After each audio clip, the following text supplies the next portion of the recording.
What's up, everyone? Welcome to Kicks of the Trade, where we are bridging the gap between your casual sneaker fan and avid sneaker enthusiast. I'm one of your hosts, Kelsey Cristiano, and I am joined, as always, by Mr. Chris Holloway. What's going on, Chris? How are you doing today? You know how I am. Sensational. Sensational. We have a really great episode coming up today. It is dedicated to someone who has been influential across athletics, the sneaker industry, and just this world as a whole. So we would like to dedicate today's episode to the one and only Kobe Bean Bryant, aka the Black Mamba. Yes, Kobe Bryant, the Black Mamba. Very fitting today as he just got inducted into the NBA Hall of Fame. So we figured that Basketball Hall of Fame. Naismith Hall of Fame, Basketball Hall of Fame. Is that not the same thing as the NBA Hall of Fame? Nah, Are there two Hall of Fames? No, there's one Hall of Fame. So anybody who's in the NBA goes to the Basketball Hall of Fame. But the Basketball Hall of Fame also has like college athletes and other pros. So that's like a common mistake that people make. Well, yeah, definitely. I just made it. It's okay. Anyways, yes, he got inducted into the Basketball Hall of Fame. Very, very well deserving. And he has been a very influential person throughout basketball, the NBA, sneaker culture. So we're dedicating this episode to him and talking about, what he means to us and our experiences with, watching him growing up and, what he's done for the sneaker world. Absolutely. So I want to kick this off, Chris. You played college basketball. Basketball has been a huge part of your life. What does Kobe Bryant mean to you as not only a role model, but someone also within sneaker culture that you've, paid attention to and looked up to throughout your life? To be honest with you, Kobe meant a lot to me personally for a few different reasons. He showed that athletes can be extremely smart. I don't think Kobe gets enough credit for that. Kid coming out of high school, people always assume that he was an athlete first, but Kobe was very smart and very intellectual. A guy who could speak multiple languages, lived overseas, and then, like you said, made the jump out of high school. People always assume that he's not educated, but Kobe did a lot of things in terms of education. Like he would step inside the classes at Harvard when he was on the road, and a lot of people don't know that. He did take some college courses, so he did care about education. And I don't think Kobe gets enough credit for that before being an extremely smart athlete. Another thing that Kobe just made it cool to work extremely hard. He made it cool to be relentless in your pursuit for perfection and excellence. He made that cool. He made that a standard in terms of like an athlete now. Like it's called the Mamba mentality for a reason. And I think it transcends across not just basketball, but football, track. You see a lot of athletes speak of the Mamba mentality. You see a lot of entrepreneurs speak of the Mamba mentality. So I think for me, he gets a lot of that credit in terms of having a relentless pursuit for excellence, perfection, and success. So that's what it translates to me. And obviously now being an entrepreneur and then being an athlete in my previous life, it shows that I can cross over and still have that ruthless and mentality and pursuit for excellence. And then obviously with the sneaker culture, he's changed a lot in terms of the way we look at sneakers in terms of a high top to a low top, and being a guy who can switch brands. So, and we never saw a lot of these things from Kobe Bryant. So he meant a lot for me in that aspect. What about you? Yeah, very similar. Kobe Bryant, as you know, I grew up a Nuggets fan in Denver, and Kobe Bryant was always kind of that like athlete that you love to hate. There was no doubt. And I played basketball growing up. I started playing basketball when I was in 5th grade.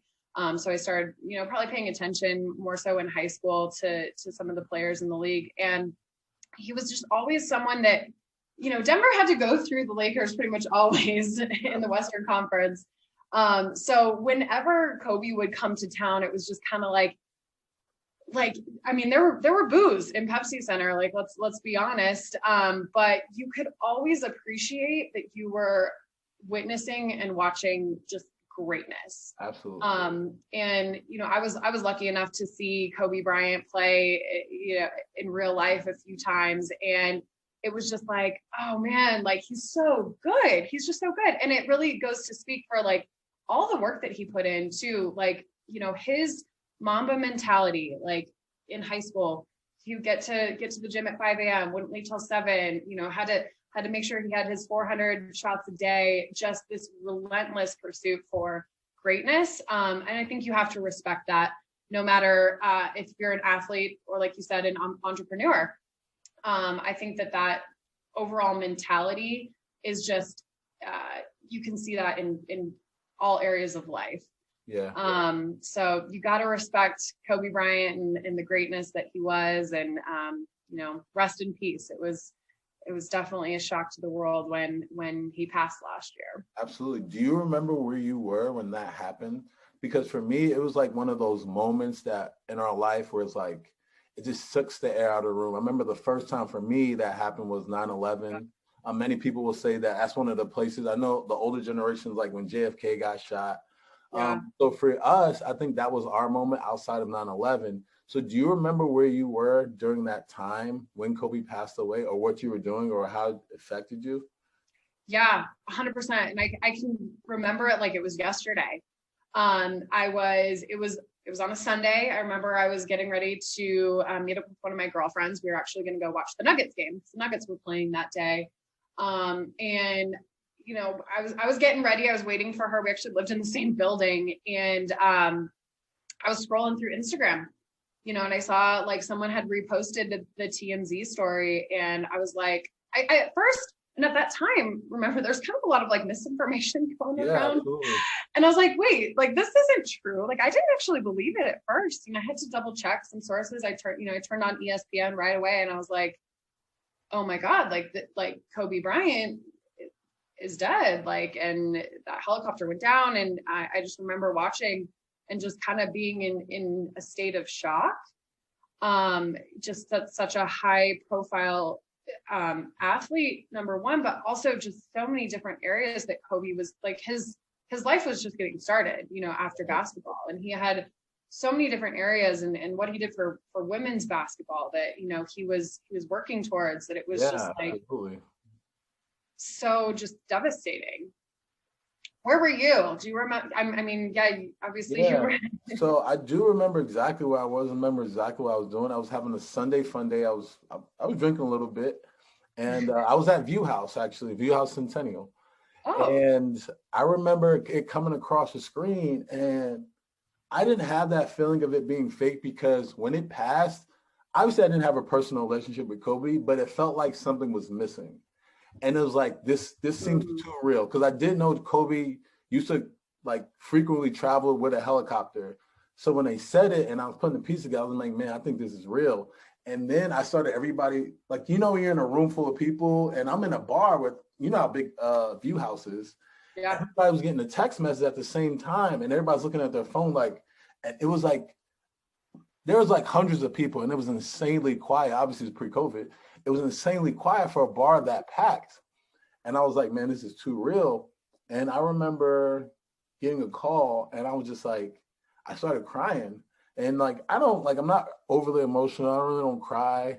Last time I cried before that was when my son was born, but I was just like crying. And I was just like, man, this guy was young. Like, sports-wise, Kobe was old, but in real life, Kobe was really young, and being a father and not being able to see your kids grow up and all that, having a wife, and just really, like you said, getting his life going, like outside of basketball, and, training his daughter.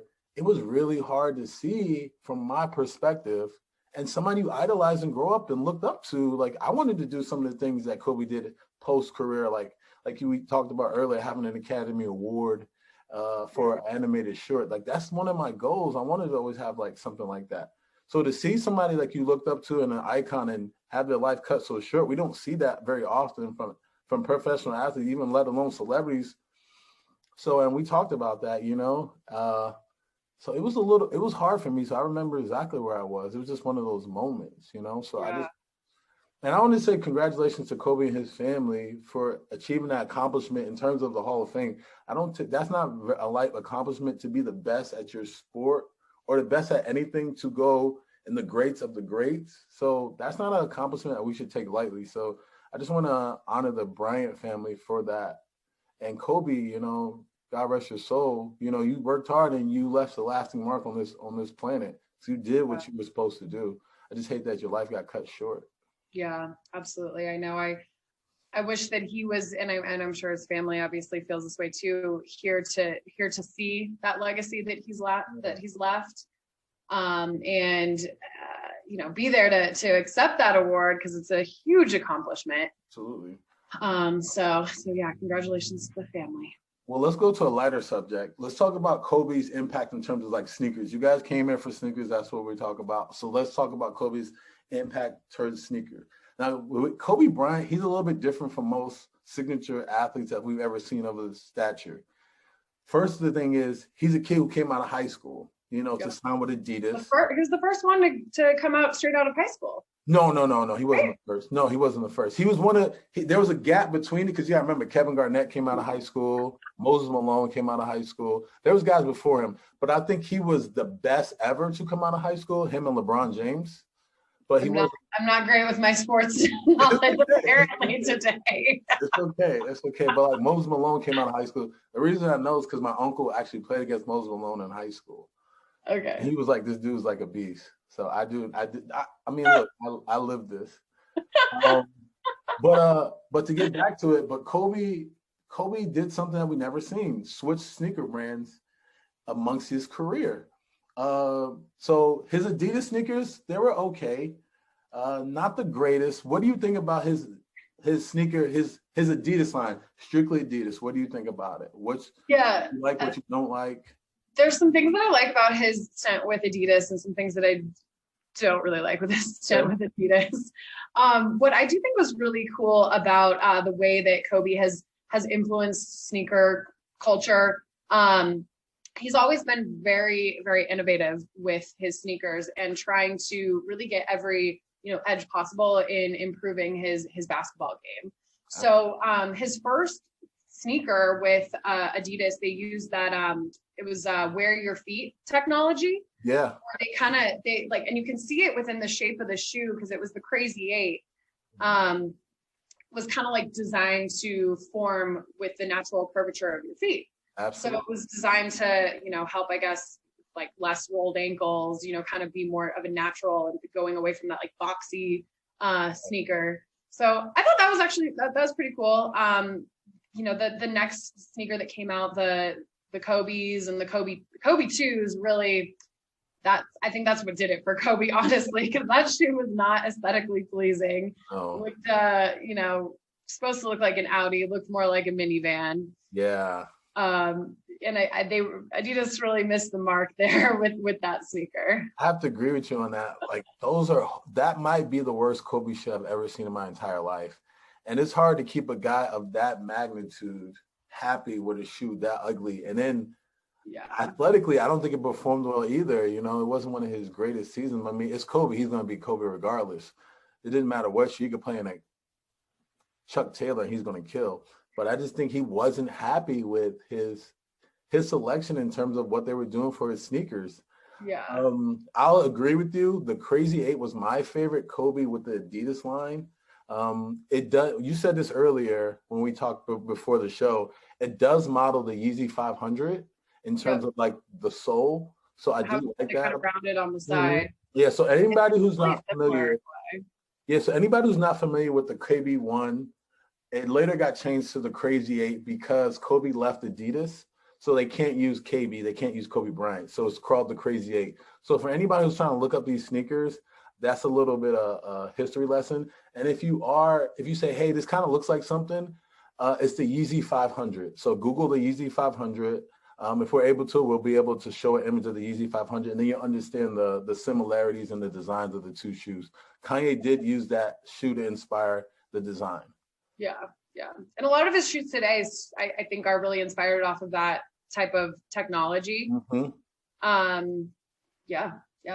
So then the Kobe 2 really missed the mark. I mean, it was called, some people were calling it the worst signature shoe in history. Yeah, it was up there. It was definitely up there with the Dadas, with the spinners, with the spinner rims. It was up there as one of the worst shoes of all time. And I don't think Kobe liked that. You know, him being so competitive.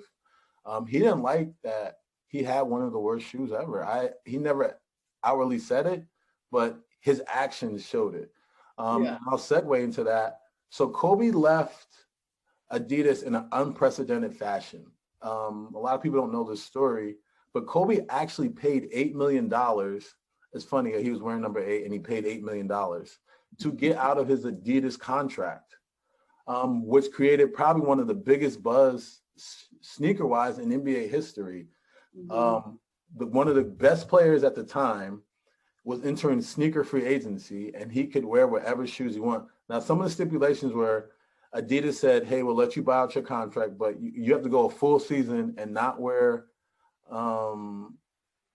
you can't sign with anybody else for a full year, and you can't wear the same shoes 2 or 3 times in a row. So he was like, all right, cool. And then that brought on some of the greatest sneaker collaborations we've ever seen and colorways we've ever seen in Jordans, Nikes, Reeboks, Converse that we've ever seen. Yeah. Let's talk about sneaker free agency for a little bit here. This is like a term that's a little bit foreign to me. So I guess when players have their contracts, obviously they have to wear the shoes that they're contracted with. So since he was not in a contract, he could just kind of wear whatever he wanted, like try to maybe get some of these other brands to, consider working with him. And like, is that kind of all that was? Yeah. So what it was is allow Kobe to wear whatever he whatever shoe he wanted to without any consequences. Yeah. So like I said, during that time, a lot of people were vying for Kobe's talent. Yeah. Like so if you want the best player, you're going to cater to him. So we were seeing Jordans coming out in colorways that we never seen before. They were coming out in Lakers colors. We know Jordan was not a Laker ever, and Jordan, that was one of his biggest rivalries against the Lakers. So to see that color combination in a Jordan was crazy. And then Nikes were specifically coming out for Kobe, but not essentially for Kobe yet. And then we also saw something that we never saw as well as Reebok and Allen Iverson's signature shoe were coming out in Kobe colors. And they were also somewhat rivals at the time. So it was cool to see that some of these rivalries were actually coming together in support of Kobe's free agency. So I thought that was really cool. And then he also took it back old school and wore something that Magic Johnson wore in the Converse Weapon. So the Converse Weapon is the shoe that back in the day, you could catch Larry Bird, Isaiah Thomas, and Bernard King, and then Magic Johnson in this shoe. So to see Kobe Bryant pay homage to Magic Johnson in a weapon was crazy. And then also you saw Kobe wear something that we've never seen but one other basketball player wear, which is an Air Force One. So if everybody and their mom's seen the Air Force One. So think about the best player at the time wearing an Air Force One mid and playing a full basketball game at a high level. It was insane. Have you ever played basketball in some Air Force Ones? I have, but it was a terrible decision, and it was. I feel like that's like a little bit of uncomfortable shoe. I know they were like kind of made very uncomfortable, but I'm sure they made modifications for him, but it's still unheard of. Yeah.